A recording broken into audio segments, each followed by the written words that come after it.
Rafael Trujillo gobernó la República Dominicana con poder absoluto. Exigía lealtad, aplastaba la oposición y construyó un imperio de miedo. Pero ningún dictador es intocable. En este video aprenderás sobre la vida temprana de uno de los dictadores más temidos de América Latina, su ascenso al poder y los eventos que llevaron a su asesinato. Retrocede en el tiempo para entender la historia que moldeó la República Dominicana.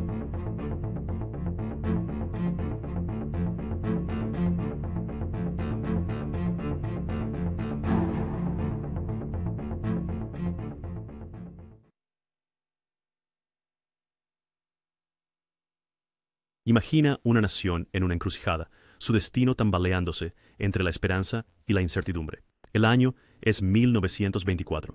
Después de años bajo ocupación estadounidense, la República Dominicana finalmente es libre, ansiosa por forjar su propio destino. Pero la independencia viene con sus propios desafíos. Llega el presidente Horacio Vázquez, un político experimentado encargado de liderar un país que había sido remodelado por manos extranjeras. La ocupación había traído desarrollo, nuevas carreteras, puertos bulliciosos y una floreciente industria azucarera. Sin embargo, bajo esta fachada de progreso se encontraba una verdad más profunda. La economía de la nación ahora dependía en gran medida del control estadounidense, particularmente en el sector azucarero. El azúcar era tanto una bendición como una maldición. Generaba riqueza, pero también dejaba al país vulnerable, su prosperidad dictada por un impredecible global mercado. Miles de trabajadores dominicanos se encontraban a merced de fuerzas mucho más allá de su control. Mientras tanto, la estabilidad política seguía siendo esquiva. La retirada de las fuerzas estadounidenses creó un vacío de poder, dejando las estructuras tradicionales en desorden. Facciones rivales luchaban por la dominación, cada una compitiendo por el control en un panorama que cambiaba rápidamente. El escenario estaba preparado para la agitación. Y luego, desde las sombras de la incertidumbre, una figura comenzó a emerger. Un hombre cuyo nombre se convertiría en sinónimo de poder y miedo. Un hombre que remodelaría la República Dominicana a su propia imagen. ¿Quién era Rafael Trujillo? ¿Qué fuerzas lo moldearon? ¿Y cómo se transformó de un joven en San Cristóbal en uno de los dictadores más despiadados del siglo XX? Esta es la historia de su ascenso, un relato de ambición, manipulación y la implacable búsqueda del poder. Para entender al dictador, primero debemos entender al niño. Retrocedamos en el tiempo y descubramos los orígenes de El Jefe. Poder, control, miedo. El nombre de Rafael Trujillo aún provoca escalofríos entre quienes vivieron bajo su dominio.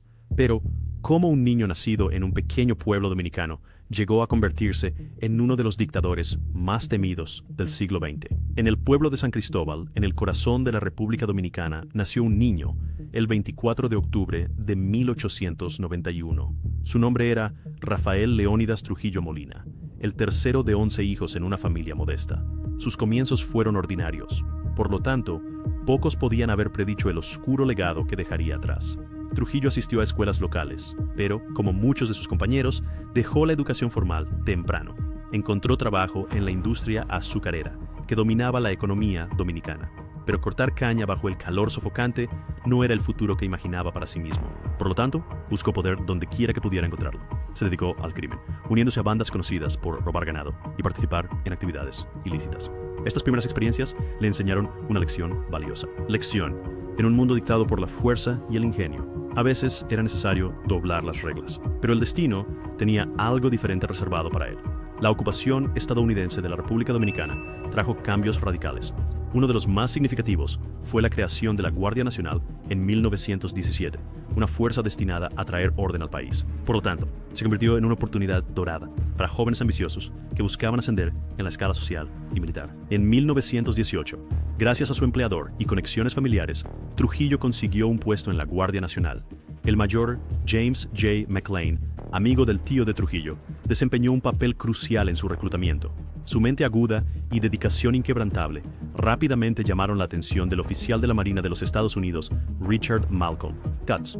Pero Trujillo no se contentaba con simplemente seguir órdenes. Tenía la vista puesta en algo mucho mayor. Su ascenso en las filas fue rápido.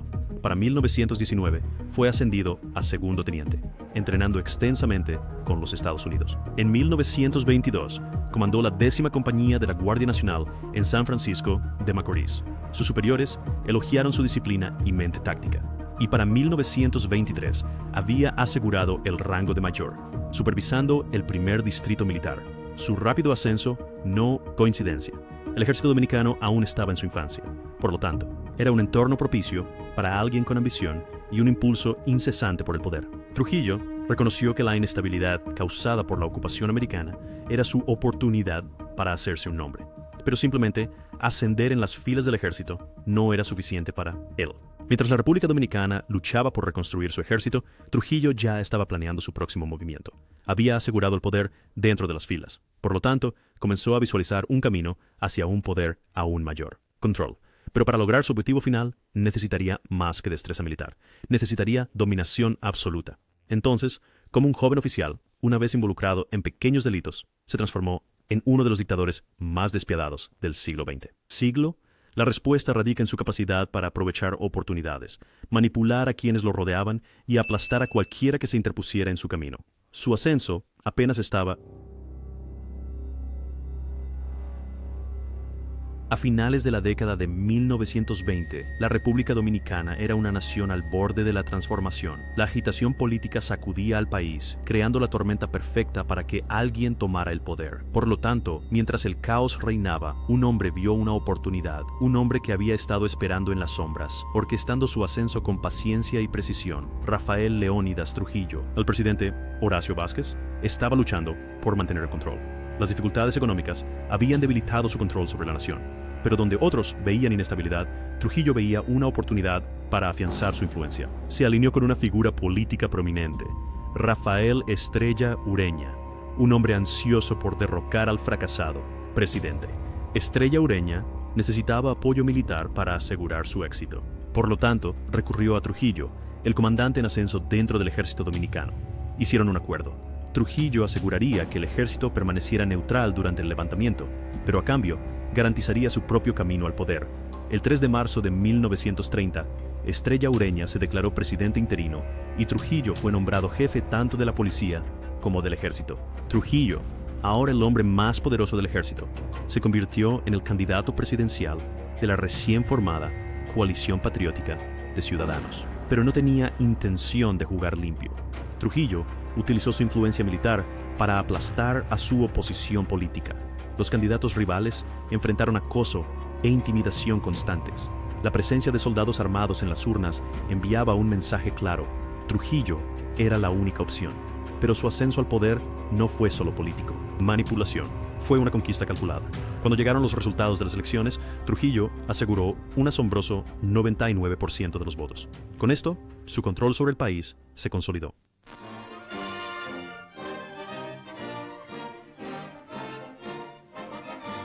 Picturesque Trujillo City, capital of the Dominican Republic, one of the first Western allies to join the cause of the United Nations, turns out for the inauguration of the president for whom the city is named. From the ancient Spanish fortress, built more than 400 years ago, comes the car of Rafael Trujillo Molina. General Trujillo is the strong man of the Republic.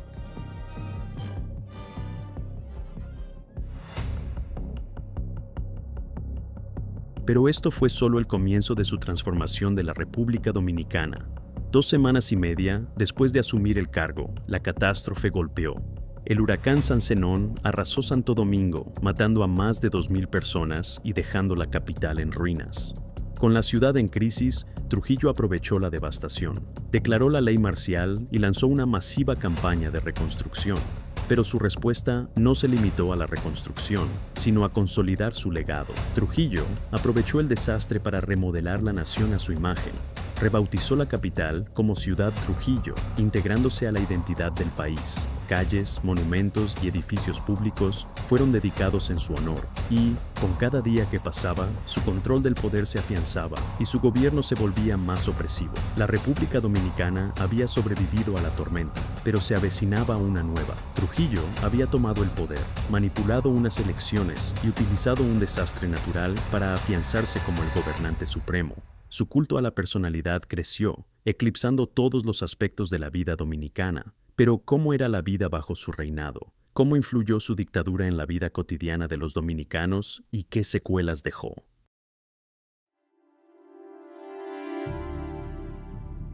El poder puede dar forma a las naciones, pero también puede destruirlas. Bajo el puño de hierro de Rafael Trujillo, la República Dominicana experimentó una transformación como ninguna otra. Su gobierno trajo progreso económico. Por lo tanto, sus partidarios lo aclamaban como el salvador de la nación. Pero, bajo la superficie de la modernización, acechaba un régimen construido sobre el miedo, la violencia y la absoluta control. En 1937, Trujillo ordenó una de las masacres más horribles en la historia del Caribe, la masacre del Perejil. La justificó afirmando que Haití estaba dando refugio a sus enemigos, desencadenando una brutal purga a lo largo de la frontera, ordenando a los soldados dominicanos que masacraran a hombres, mujeres y niños haitianos. Pero esta no fue una ejecución convencional. Trujillo ideó una cruel prueba. A las víctimas se les obligaba a pronunciar la palabra perejil. Aquellos que tenían dificultades con la pronunciación en español fueron inmediatamente condenados. Como resultado, miles fueron ejecutados con machetes, sus cuerpos desechados en fosas comunes o arrojados al mar en Montecristi. Pero mientras la masacre suscitó indignación internacional, la justicia fue esquiva. Washington presionó a Trujillo para que pagara reparaciones. Sin embargo, solo una fracción de la compensación prometida llegó a los sobrevivientes. A pesar de su brutalidad, Trujillo sabía que el poder no se sostenía únicamente por la violencia. Trujillo buscaba un control económico completo. Por lo tanto, terminó con la gobernanza financiera estadounidense con el Hull-Trujillo Tratado, asegurando el control sobre los ingresos aduaneros y lanzando una campaña de propaganda masiva que glorificaba su liderazgo. Pero la fortaleza económica no significaba prosperidad para todo. Mientras el país se modernizaba, Trujillo acumuló una riqueza inimaginable, explotando industrias y desviando recursos para su beneficio personal. Su relación con los Estados Unidos permaneció estratégicamente beneficiosa. A pesar de las tensiones sobre políticas comerciales, Trujillo mantuvo una apariencia de cooperación con Washington, asegurando así la inversión estadounidense continua. Pero a medida que su codicia y opresión se intensificaron, la ilusión de estabilidad comenzó a crack. El pueblo dominicano vivía bajo su sombra. Las calles llevaban su nombre. Estatuas se erguían en cada ciudad. Y su rostro estaba inevitable. El miedo se convirtió en parte de la vida diaria, donde el silencio era supervivencia. Pero incluso en los momentos más oscuros de su gobierno, la resistencia estaba creciendo. El control de Trujillo se intensificó, pero la resistencia se fortaleció. Su brutalidad había mantenido a sus enemigos bajo control durante mucho tiempo. Por lo tanto, subestimó el poder del pueblo. Pero toda dictadura tiene una fecha de caducidad. ¿Qué llevó a los últimos años de su reinado y cómo se liberó finalmente la República Dominicana de su gobierno asfixiante? Durante décadas, Rafael Trujillo fue aclamado como un salvador, una figura divina para el pueblo dominicano. Sus grandiosas obras públicas y su firme postura anticomunista le ganaron el favor tanto de su nación como de los Estados Unidos. Pero, bajo esta fachada de prosperidad y lealtad, una serie de eventos comenzó a desmantelar la ilusión, exponiendo la verdadera naturaleza de su régimen. La primera grieta en la apariencia de invencibilidad de Trujillo ocurrió con la desaparición de Jesús de Galíndez el 12 de marzo de 1956. Galíndez, un político español, escritor y profesor de la Universidad de Columbia, estaba trabajando en un informe que expondría las oscuras verdades de Trujillo. Regla. En una fría noche en la ciudad de Nueva York, Galíndez fue supuestamente secuestrado y asesinado por los operativos de inteligencia de Trujillo. Este descarado acto de secuestro y asesinato internacional conmocionó a la comunidad global. Marcó el comienzo de un cambio en la percepción, ya que la gente empezó a ver a Trujillo no como un líder benevolente, sino como un dictador despiadado, dispuesto a silenciar cualquier oposición. La obsesión de Trujillo con mantener el control se extendía más allá de sus fronteras. Expresó un gran desprecio por el presidente de Venezuela, Rómulo Betancourt, un firme opositor de su régimen. El 24 de junio de 1960, los agentes de Trujillo colocaron una bomba en el coche de Betancourt, intentando asesinarlo. Aunque Betancourt sobrevivió, el atentado en su contra provocó indignación internacional. El incidente de Betancourt fue un punto de inflexión. Indignada, la Organización de los Estados Americanos votó por unanimidad romper relaciones diplomáticas con el gobierno de Trujillo e impuso sanciones económicas a la Dominicana República. Las acciones de Trujillo lo habían aislado en el escenario mundial, pero su acto más atroz estaba por venir. El golpe final a la tambaleante imagen de Trujillo fue el asesinato de las hermanas Mirabal el 25 de noviembre de 1960. Patria, Minerva y María Teresa Mirabal eran opositoras vocales de Trujillo, involucradas en actividades clandestinas contra su régimen. Su brutal asesinato provocó indignación y galvanizó al pueblo dominicano. Las muertes de las hermanas Mirabal se convirtieron en un grito de resistencia. El pueblo dominicano, ahora plenamente consciente de la brutalidad de Trujillo, comenzó a organizarse y conspirar contra él. La comunidad global también había tenido suficiente de su tiranía. Con el mundo y su propio pueblo volviéndose en su contra, los días de Trujillo estaban contados. Pero, ¿cómo terminó este dictador que una vez fue intocable? ¿Cuáles fueron los momentos finales antes del asesinato de Rafael Trujillo? Una cálida noche en la República Dominicana, 30 de mayo de 1961. Rafael Trujillo, un hombre que gobernó con poder absoluto durante más de 3 décadas, estaba a punto de tomar su último aliento. Durante años, su reinado se había construido sobre el miedo y la brutalidad. Muchos creían que era intocable, pero en esta noche fatídica, sus enemigos estaban listos para atacar.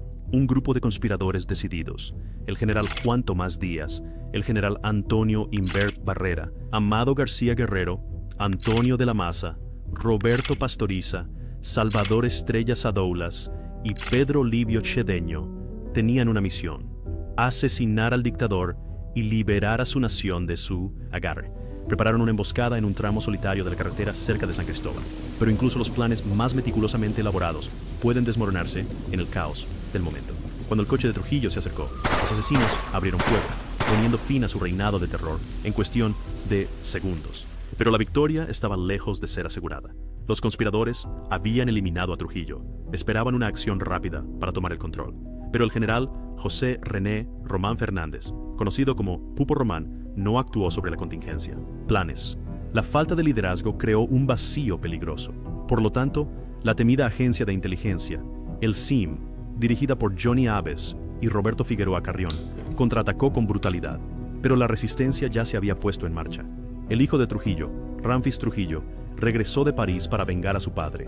Ordenó una represión despiadada. El 18 de noviembre de 1961, 6 de los principales conspiradores fueron ejecutados en lo que se conoció como la masacre de la Hacienda María. Pero 2 hombres, Antonio Imbert Barrera y Luis Aminama Tello, lograron escapar, manteniendo viva la esperanza de rebelión. El funeral de Trujillo fue un evento grandioso. Por lo tanto, sus seguidores intentaron consolidar su legado, pero su imperio ya estaba desmoronándose. El presidente Joaquín Balaguer, quien fue un leal seguidor, reconoció el cambio de rumbo y maniobró para distanciarse del régimen. Finalmente, Balaguer permitió que Ramfis saliera del país, asegurando que la era de Trujillo había terminado. El asesinato de Rafael Trujillo marcó el fin de una era. La República Dominicana podía comenzar a reconstruirse, pero su caída no trajo paz inmediata. Lo que siguió fueron años de agitación política e intervención extranjera, mientras la nación luchaba por encontrar su estabilidad tras su dictadura. Si encontraste valor en este video, asegúrate de darle me gusta, suscribirte y ver estos videos justo aquí.